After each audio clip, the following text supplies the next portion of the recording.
Hello everyone, this video is on intra and intermolecular forces. The concept of electronegativity is essentially understanding intra and intermolecular forces. In chemistry, electronegativity is defined as the degree of attraction of an element or an atom for electrons. In the periodic table, as we go across the period from left to right, the electronegativity increases, with fluorine having the highest electronegativity.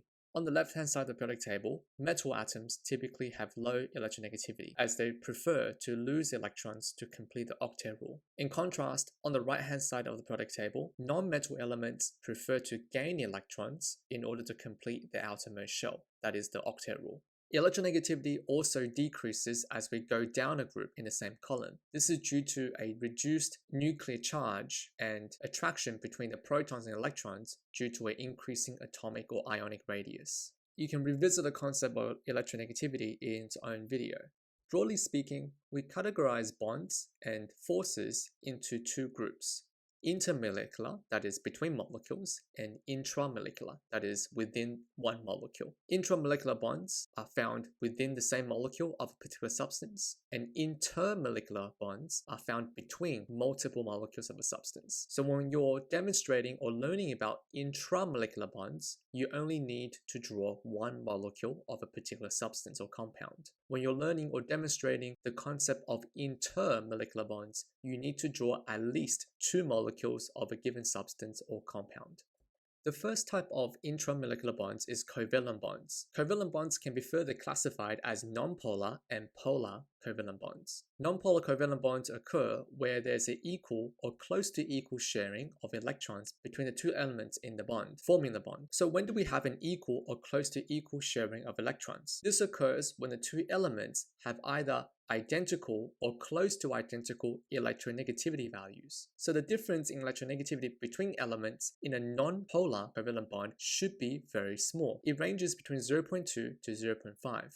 Common examples of molecules that contain non-polar covalent bonds include those of diatomic molecules, which are molecules that contain two atoms of the same element. For example, in this case, we have a molecule of hydrogen gas containing two atoms of hydrogen. Each atom of hydrogen has one valence electron, so to create a covalent bond between them will bring them together, forming a covalent bond that involves the sharing of two electrons. Because the two atoms are of the same element, they will have the same value of electronegativity. This is an example where the difference in electronegativity between the two atoms is exactly zero. Therefore, this is a non-polar covalent bond.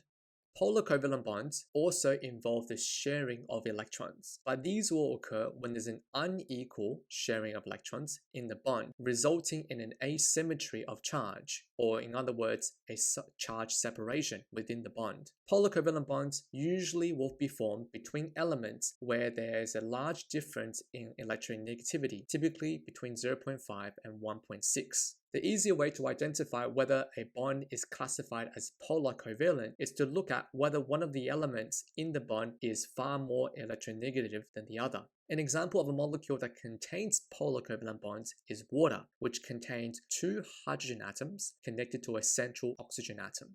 On the periodic table, oxygen atom is a lot more electronegative compared to the hydrogen atom, meaning that it has a greater tendency to attract electrons in order to complete its outermost shell. So when we are forming this covalent bond, we'll bring the two hydrogen atoms close to the oxygen such that there are two pairs of electrons being shared. These two covalent bonds are classified as polar because they will be brought closer towards the oxygen and further away from the hydrogen atoms, causing the oxygen atom to acquire a partially negative charge and the hydrogen atoms to acquire partially positive charges. Polar covalent bonds are formed between non-metal elements with a difference in their electronegativity value. We typically see this formed between a very electronegative element, such as oxygen, and an electropositive atom, such as hydrogen. Now, unlike covalent bonds, ionic bonds are found in lattice structures and not in molecules. So the name intramolecular bonds is quite misleading when used to describe ionic bonds. By way of review, ionic bonds will be formed between cations and anions, so positive ions and negative ions respectively. And these will occur when there's a complete transfer of electrons from the cation, typically a metal, into the anion. So here I have an example between sodium atom and chlorine atom. Sodium has 1 valence electron, while chlorine atom has 7 valence electrons. To help both atoms complete their outermost shell, we'll transfer 1 electron from sodium to the chlorine atom. This causes the sodium atom to become positively charged, becoming sodium cation, and the chlorine atom to become negatively charged, becoming chloride anion. The formation of the opposite charged ions is what we describe as the ionic bond. So really, ionic bonds are due to the electrostatic attraction between the positive and negative ions that are formed as a result of the electron transfer that we just saw. In terms of the electronegativity differences between the atoms of the elements, ionic bonds usually occur when the electronegativity differences between the atoms are greater than 2.0. So this is much higher compared to polar covalent bonds. Intermolecular forces are attractive forces between molecules. This is the major difference between intermolecular and intramolecular bonds/forces. If you're trying to illustrate or demonstrate intermolecular forces, you must draw at least 2 molecules as these attractive forces between molecules rather than inside it. In this video, we'll go through 3 main examples of intermolecular forces: dispersion forces, dipole-dipole forces, and hydrogen bonds. It's important to understand intermolecular forces and the types of intermolecular forces formed between molecules because they determine the physical property of covalent molecular substances. And physical properties include melting and boiling points, which is related to the state of matter under standard conditions, that is, whether the substance is a solid, liquid, or gas, standard conditions, and whether they are soluble in certain types of solvents, such as water or oil. Dispersion forces are also known as London dispersion forces or van der Waals force. Dispersion forces are due to the uneven distribution of electrons around the nucleus in a given atom. It's important to be aware that electrons in an atom, they are not stationary. They move around all the time. And due to the random movement of a collection of electrons, it causes temporary charge separations in the atom. So when electrons move to one side of the atom, it causes that side of the atom to become partially and temporarily negative, while the other side, due to a lack of electrons, becomes partially and temporarily positive. If we have 2 such atoms in which the electrons move in the same direction, we'll have the positive and the negative side of the 2 atoms forming an attraction between them. This attraction is what we call dispersion force, because it's due to the dispersion, that is, the random movement of electrons in each atom. So dispersion forces are due to the uneven distribution or dispersion of electrons around the nucleus in an atom. Because all molecules contain atoms and all atoms contain electrons, dispersion forces inevitably will be present between all molecules, regardless of what atoms are inside them. Dispersion forces are formed between temporary dipoles, meaning the positive and negative charges that are responsible for creating dispersion force are not permanent. As soon as the electrons will move back into the opposite side of the atom, it will remove this positive charge, therefore cancelling out the dispersion force that was formerly there between the 2 molecules. And due to the temporary nature of these dipoles and dispersion force is usually considered the weakest type of intermolecular force.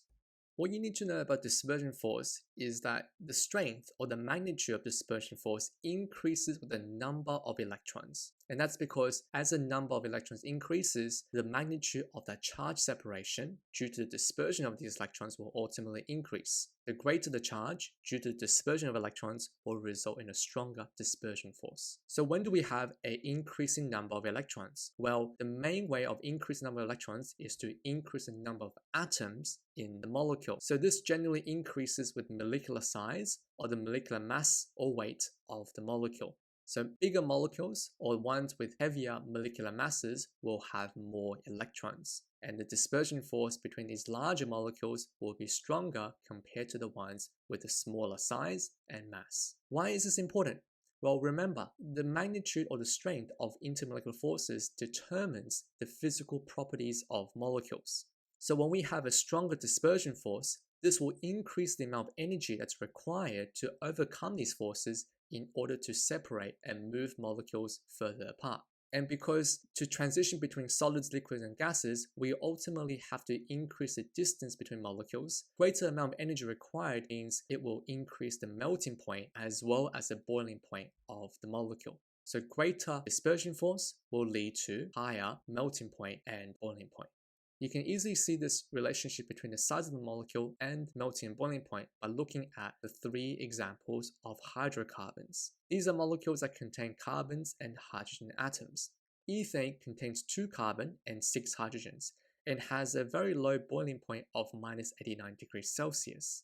When we increase the number of carbon to 3 and the number of hydrogen to 8, in propane, the boiling point increases to -42 degrees Celsius. If we further increase the number of carbons to 5 and the number of hydrogens to 12, in propane, the boiling point is now positive at 36 degrees Celsius. So as the molecular mass or the size of the molecule increases, the number of electrons in the molecule will inevitably increase. And this will increase the strength of the dispersion forces between these molecules and therefore require more energy to separate them in order to transition between solids, liquids, and gases. And therefore their boiling point and melting point will also be higher.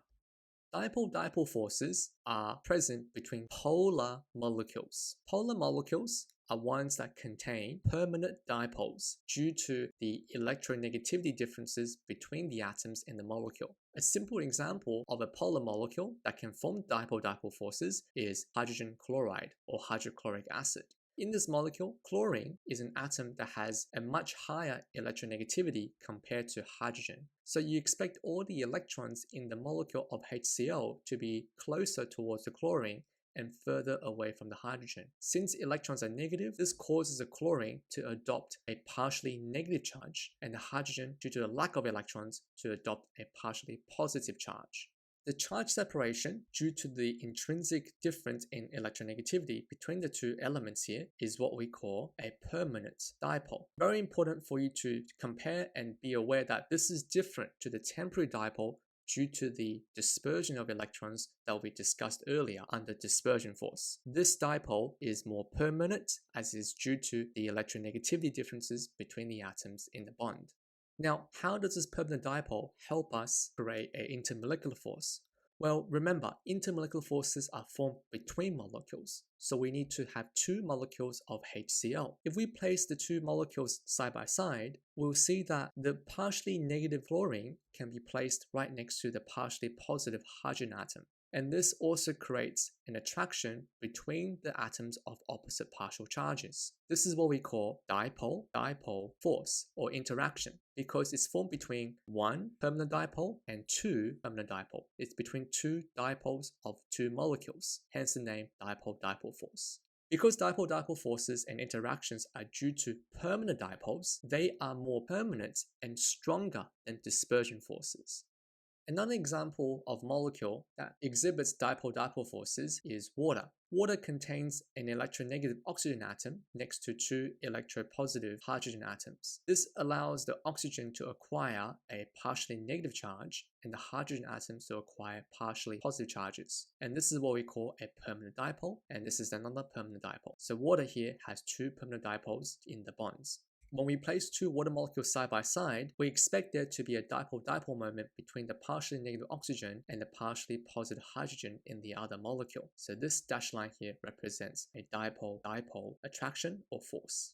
Now, unlike dispersion forces, not all molecules can form dipole-dipole forces. So what molecules cannot form dipole-dipole forces, you might wonder? Well, first example is molecules that contain atoms with equal or similar electronegativities. These are also known as nonpolar molecules. In these molecules, there are no permanent dipoles because the elements or atoms have the same or similar electronegativities. This includes diatomic molecules, where we have molecules of the same 2, which molecules contain atoms of the same elements, or hydrocarbons, whereby the carbon and hydrogen atoms have very similar electronegativity values. So these molecules cannot form dipole-dipole forces, they can only form dispersion forces. Now, sometimes molecules can contain polar bonds between elements of very different electronegativity values, but due to their geometry, the polarity of the bonds or the dipoles in the bonds will cancel each other out. A very common example of this is carbon dioxide. Carbon dioxide occupies a linear geometry around the carbon atom, and although there's a dipole across the oxygen and carbon bond, this is effectively absent due to the fact that there's the same bond on the opposite end of the molecule. So both oxygen atoms are trying to attract electrons away from the carbon atom towards themselves. But because we've got two of such oxygen atoms doing the same thing on the electrons in the carbon atom, we have a net dipole of the molecule of 0. So this molecule of carbon dioxide is actually considered as non-polar despite having carbon and oxygen with very different electronegativity values. So carbon dioxide or molecules alike carbon dioxide are non-polar and they do not form dipole-dipole forces. The presence of dipole-dipole forces contribute quite significantly to the physical properties of molecules, for example boiling points. We can see that in a molecule of hydrochloric acid or hydrogen chloride, the boiling point is minus 85 degrees Celsius. In a molecule of similar molar mass, such as oxygen gas, which is O2, the boiling point is much lower at minus 183 degrees Celsius. This is because oxygen gas is a diatomic molecule that is nonpolar and therefore cannot form dipole-dipole forces. The last type of intermolecular force I want to talk about is hydrogen bonding. Hydrogen bonding should be considered as a special type of dipole-dipole force because it's also formed between two permanent dipoles of different molecules. Specifically, hydrogen bonding refers to the bonding between a hydrogen atom and the electron pair of a very electronegative atom, which include fluorine, oxygen, and nitrogen. These three elements are usually abbreviated as FON, F-O-N. The hydrogen atom that's involved in hydrogen bonding between the molecules must be also very specific to one of the three elements, either fluorine or oxygen or nitrogen. So it can't just be any hydrogen atom. In order for the molecule to form hydrogen bonding, it must contain a hydrogen atom that's bonded to one of these three elements. And it also must contain an electron lone pair on one of the three elements, fluorine, oxygen, and nitrogen. A very common substance that can form hydrogen bonding is actually water, because water satisfies both of the two criteria that's required for hydrogen bonding to occur. First, it has a hydrogen atom that's bonded to an oxygen, which is one of the three elements, the other two being fluorine and nitrogen. It's also got an electron lone pair on the oxygen atom, so that meets the second criteria. And what happens in hydrogen bonding is that the oxygen atom actually uses its electron lone pair and donates it to form a covalent bond between the oxygen and the hydrogen atom of the other water molecule. In this hydrogen bond, the hydrogen atom involved in the bonding is known as a bond donor, while the electron lone pair from the oxygen atom is known as the bond acceptor. The reason why this type of intermolecular force is called a hydrogen bond rather than a hydrogen force is because it actually involves the movement of two electrons from being a lone pair to become bonding electrons. So hydrogen bonding actually maintains properties of a covalent bond, which is the sharing of electrons between non-metal elements. In this case, the two electrons from the oxygen will be shared between the hydrogen and the oxygen. Hydrogen bonding, being a very special type of dipole-dipole force, is the strongest intermolecular force out of the three. So you will normally expect molecules that can form hydrogen bonding to have very high melting and boiling points, which are physical properties of covalent substances. Let's have a look at a few examples. Hydrogen fluoride is a molecule that can form hydrogen bonding because it contains a hydrogen atom bonded to fluorine, and the fluorine atom also has electron lone pairs. It has a molar mass of 20 grams per mole and has a boiling point of 20 degrees Celsius. In contrast, hydrogen chloride cannot form hydrogen bonding because although it has a hydrogen atom bonded to chlorine, chlorine is not one of the three elements that satisfies a rule for hydrogen bonding to occur. It has a higher molar mass of 36 grams per mole, so you will expect HCl molecules to form stronger dispersion forces compared to HF molecules. But despite the greater dispersion force, it has a much lower boiling point at minus 85 degrees Celsius. So you can see the stark difference in boiling point is due to the presence of hydrogen bonding between HF molecules and the absence of them between HCl molecules. The significance of hydrogen bonding can also be seen between ammonia, which is NH3, and phosphorus trihydride, which is pH3. Again, phosphorus trihydride, pH3, has a much higher molar mass but a much lower boiling point. So despite having a greater dispersion force, it has a lower boiling point because it cannot form hydrogen bonding like ammonia can. Ammonia contains 3 hydrogen atoms, all of which bond to a nitrogen. So all 3 hydrogen atoms can participate in hydrogen bonding, and the nitrogen atom fortunately has 1 lone pair that enables it to become the bond acceptor of hydrogen bonding. We discussed hydrogen bonding in water before. Let's look at the boiling point of water compared to other similar substances. So if we compare dihydrate compounds of group 16 elements, so H2O, which is water, H2S, which is dihydrogen sulfide, and H2SE, which is selenium, water being the smallest compound, the one with the smallest and the weakest dispersion force, actually has the highest boiling point of 100 degrees Celsius, which is very much higher compared to dihydrogen sulfide at minus 60 degrees Celsius. H2S and H2SE have very similar structures as H2O, but they cannot form hydrogen bonding like water can. This concludes the video on intra and intermolecular forces. Hey everyone, if you found this video helpful, smash that like button and don't forget to subscribe. Want even more? Become a Patreon member for early access to videos, exclusive Discord discussions about questions on chemistry and physics, and live preparation sessions for your exams. Don't forget to head over to our website for topic tests and practice exams to further improve your understanding and learning.